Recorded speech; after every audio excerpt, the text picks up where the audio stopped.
नमस्कार दोस्तों, स्वागत है आप सभी का पाथफाइंडर पर। लगभग 2 से 3 साल से चल रही anti India activities in UK, उसको लेकर फाइनली अब भारत के द्वारा चिंता यहां पर जताई गई है। आप यहां पे देख सकते हैं, डेक्कन हेरल्ड की यह खबर है, India expresses concern over the anti India activities in UK. And साथ ही में उन्होंने यूके से यह भी आग्रह किया है कि हम आपसे उम्मीद करते हैं कि आप लोग इस चीज को लेकर कुछ ना कुछ प्रोएक्टिव एक्शन भी जल्द ही लेंगे। आप यहां पर देख सकते हैं, टाइम्स ऑफ इंडिया ने भी इसको कवर किया। India expresses concern over the anti India activities in UK seeks proactive action. ये खबर आज से 2 दिन पहले की है। हम यहां पे डिस्कस करने वाले हैं कि एग्जैक्टली यहां पर कौन सी एंटी इंडिया एक्टिविटीज हैं जिसको लेकर भारत के द्वारा यूके को ये वाली चेतावनी दी गई है। चलिए शुरू करते हैं दोस्तों मेरे साथ। मेरा नाम है अनिरुद्ध। यदि आप लोग इस लेक्चर की पीडीएफ को डाउनलोड करना चाहते हैं तो यहां पर दिए गए टेलीग्राम चैनल के माध्यम से कर सकते हैं। ऑल राइट, सो रिसेंटली क्या हुआ था कि इंडिया और यूके के बीच में चल रहा था 4th होम अफेयर्स डायलॉग, जिसमें कि आप लोग देख सकते हैं इंडिया की तरफ से जो डेलीगेशन थी, this was led by union home secretary mister Ajay Kumar Bhalla, और यूके की डेलीगेशन को लीड कर रहे थे उनके जो परमानेंट सेक्रेटरी हैं होम ऑफिस के, जिनका नाम है मैथ्यू रायक्रॉफ्ट।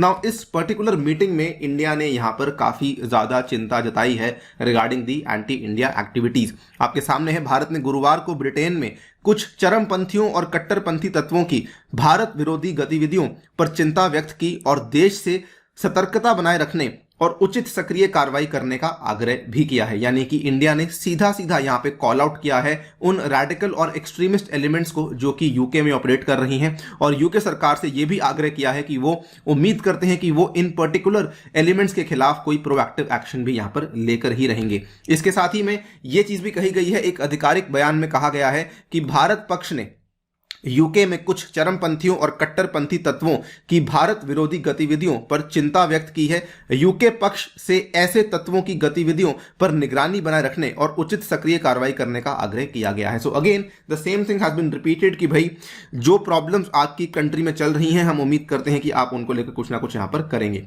अब प्रॉब्लम्स क्या क्या चल रही हैं उसका एक ब्यौरा आपके सामने पेश करना चाहता हूं।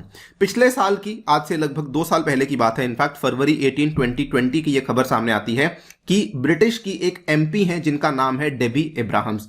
उनका जो वीजा था, जो इंडिया में वो आने के लिए उन्होंने वीजा अप्लाई किया था, उनके वीजा को यहां पे रिवोक किया गया था बिकॉज उनकी एंटी इंडिया एक्टिविटीज के चलते। नाउ यहां पर कहानी क्या हुई थी, इनका जो वीजा था, आप थोड़ा ध्यान से सुनिएगा, अक्टूबर 2019 में इनको इंडियन गवर्नमेंट के द्वारा वीजा ग्रांट किया गया था। लेकिन उसके 4 महीने के बाद फरवरी में जब ये इंडिया के दिल्ली के इंदिरा गांधी इंटरनेशनल एयरपोर्ट पे उतरती हैं, वहां पर इनको इंडिया में एंट्री जो है वो अलाउ नहीं करी जाती है। इनफैक्ट वहीं पर उनको इन्फॉर्म किया जाता है कि आपका जो वीजा है ये असल में रिवोक हो चुका है। ये देखिए, a day after UK member of parliament Debbie Abrahams was reported from Delhi international airport, Indian government sources ने यहां पर बताया कि इनका जो वीजा इनको हमने अक्टूबर में दिया था, इसको असल में रिवोक कर दिया गया है because on account of her activities against India's national interest. अब इन्होंने यहां पर क्या किया था, इन्होंने असल में जो 2019 में अगस्त में भारत ने 370 के आर्टिकल को यहां पे खत्म किया था, उसके बाद इन्होंने कश्मीर में होने वाले जो ह्यूमन राइट्स के इश्यूज हैं इनको उठाया और साथ ही में भारत सरकार की आलोचना भी करी कि उन्होंने आर्टिकल 370 को यहां पर किस वजह से हटाया है।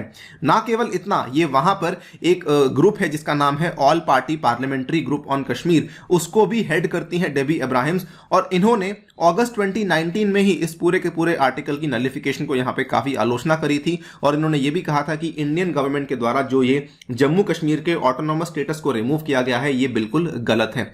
ना केवल ये, बल्कि इसके पहले भी she has regularly raised the Kashmir human rights concerns in the UK parliament over the years.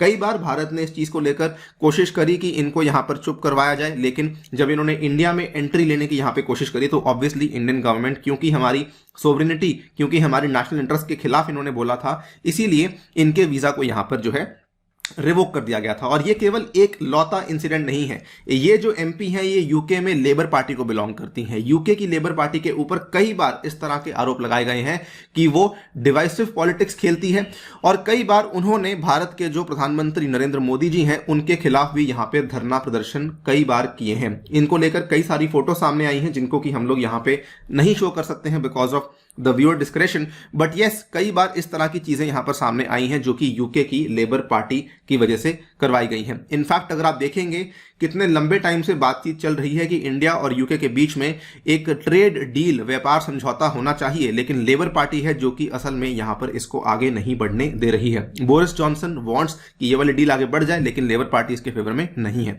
अगर आप देखें 16 अगस्त 2019 की ये वाली खबर, उस टाइम पर भी जो इंडिया का मिशन था, इंडिया का जो डिप्लोमेटिक मिशन है यूके में, उसके सामने कई सारे एंटी इंडिया प्रोटेस्ट को यहां पे रखा गया था, जिसमें कि 4 लोगों को अरेस्ट भी किया गया था। और यूके की जो पुलिस है, स्कॉटलैंड यार्ड, उन्होंने यहां पर कहा that the anti India protest was actually organised by Pakistani groups and कई सारे कश्मीरी सेपरेटिस्ट आउटफिट्स यहां पर एंटी इंडिया प्रोपेगेंडा कर रही हैं, और इसी के चलते इन लोगों को यहां पे अरेस्ट किया गया था। ये भी आप देख सकते हैं, ये वाली जो क्या आपके सामने फोटो है, ये भी बेसिकली 2019 की ही फोटो है, जब ये चीज आपको देखने को मिलती है कि कई सारे लोग यहाँ पे इंडिया के इंडिपेंडेंस डे को ब्लैक डे घोषित कर रहे हैं, कह रहे हैं कि कश्मीर में किलिंग को स्टॉप कीजिए। So because of all these activities यहाँ पर ये वाला कदम लिया गया है भारत के द्वारा कि उन्होंने आग्रह किया है, चेतावनी दी है यूके को कि आप लोग इस पर्टिकुलर एंटी इंडिया एक्टिविटीज के ऊपर रोकथाम लगाइए। अगर आप लोग जो है ऐसा करते हैं ऑब्वियसली, तभी जाकर के इंडिया और यूके के रिलेशंस और आगे बढ़ सकते हैं। और हम भी यही उम्मीद करते हैं कि इन चीजों के ऊपर जो है रोकथाम लगाई जाए, सो दैट इंडिया और यूके जो है बाकी चीजों के ऊपर यहां पर फोकस कर सकें।